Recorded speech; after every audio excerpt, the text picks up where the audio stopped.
Dr Boni, bonjour Madame Bibatinga. C'est un plaisir de vous recevoir aujourd'hui.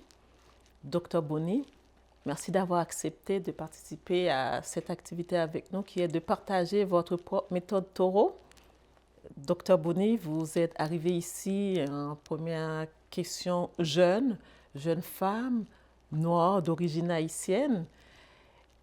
Dites-nous, quelle est votre recette, quelle est votre propre méthode Toro qui vous a permis de pouvoir vous démarquer et avancer? Ce qui m'a le plus surpris en arrivant ici, jeune femme noire, bonjour d'abord, ce qui m'a le plus surpris, c'est de voir le manque de confiance que les gens avaient. On voyait toujours des points d'interrogation quand j'arrivais. Est-elle vraiment à la hauteur? Va-t-elle pouvoir le faire? Alors là, j'avais un but dans la vie, c'était de me prouver et de montrer que moi aussi j'étais capable et que malgré les obstacles, j'avais ce qu'il fallait pour le faire. Une anémie falciforme, au bout de X années, ça coûte un certain prix au gouvernement. Les hospitalisations, les transfusions et tout. La greffe de moelle, ça va peut-être sauver tout ça dans très peu de temps, dans 6 semaines, peut-être 6 mois, mais le gouvernement ne voit pas comme ça. C'est très, très cher pour l'installation, la chambre stérile, tout est stérile, le personnel autour du patient, les médicaments et tout ça. Vous avez soigné pendant 35 ans et plus même. Et là, vous avez pris votre retraite depuis, mais vous continuez d'être dans la communauté. J'aimerais savoir, à partir du moment où vous avez commencé, il y a eu quand même beaucoup de changements, il y a eu du progrès. Racontez-nous un peu ça. Alors d'abord, on va te saluer, Biba, parce que toi aussi, tu es une femme inspirante par ton fils malade et par le travail que tu fais et tous les jalons que tu poses sur l'anémie falciforme.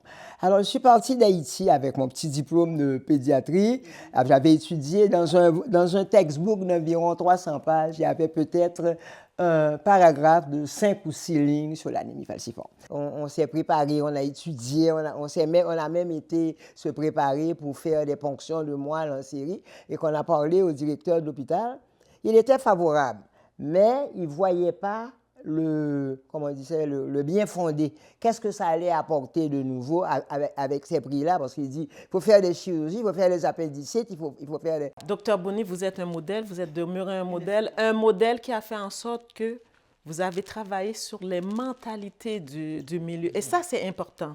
Lorsqu'on arrive à travailler sur les mentalités du milieu, c'est qu'on ouvre les portes et sur les aux autres générations. Des jeunes femmes noires aussi, là, des ados et des jeunes adultes. C'est que vous travaillez sur les mentalités du milieu, mais de façon globale. Que ce soit en ce qui concerne les personnes noires, mais le regard de l'autre à l'endroit des personnes noires. Donc, c'est de façon globale. Et c'est ce que vous avez fait. C'est leur vendre l'idée, je suis comme vous, je n'ai rien de plus, voilà ce que j'ai fait, vous pouvez encore plus. Et je leur dis toujours le message, je dis, vous êtes chez vous.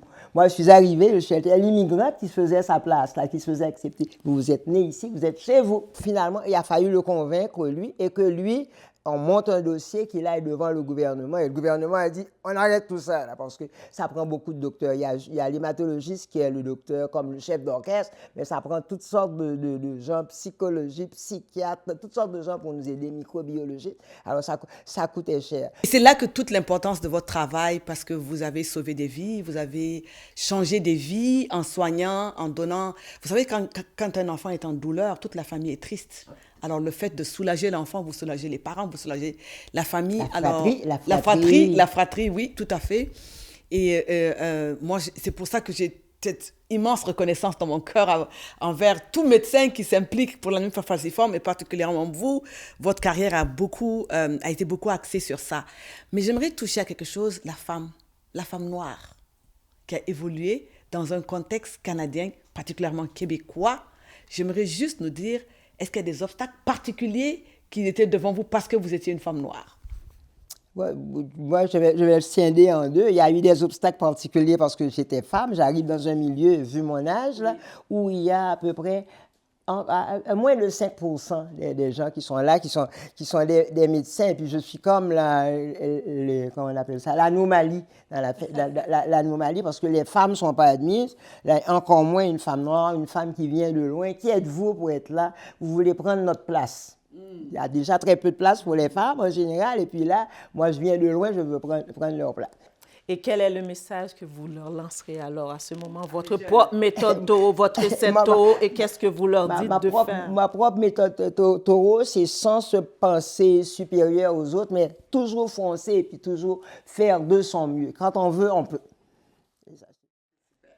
Merci. Merci à vous deux, mesdames. C'était un plaisir de vous avoir. Avoir ce privilège de partager ce moment avec des femmes inspirantes, pour moi, j'en garde d'excellents souvenirs. Méthode taureau, la docteure Yvette Boni l'a pratiquée toute sa vie. Probablement qu'elle ne savait pas qu'elle pratiquait la méthode taureau.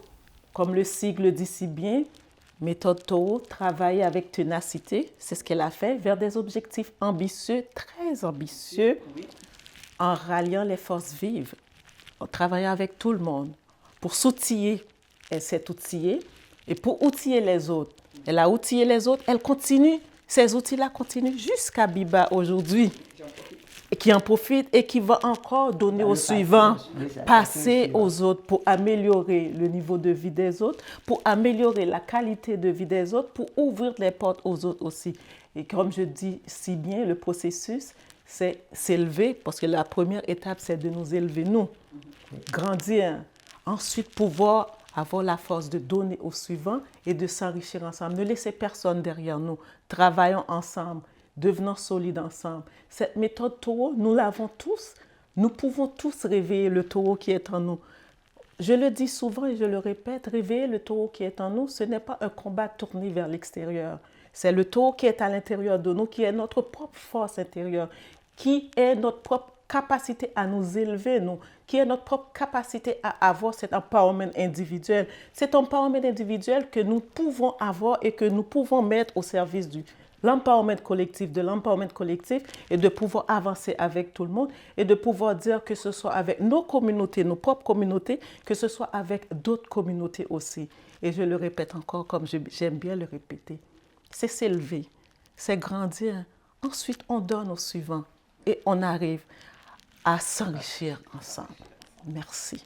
Et vous, quelle est votre propre méthode taureau?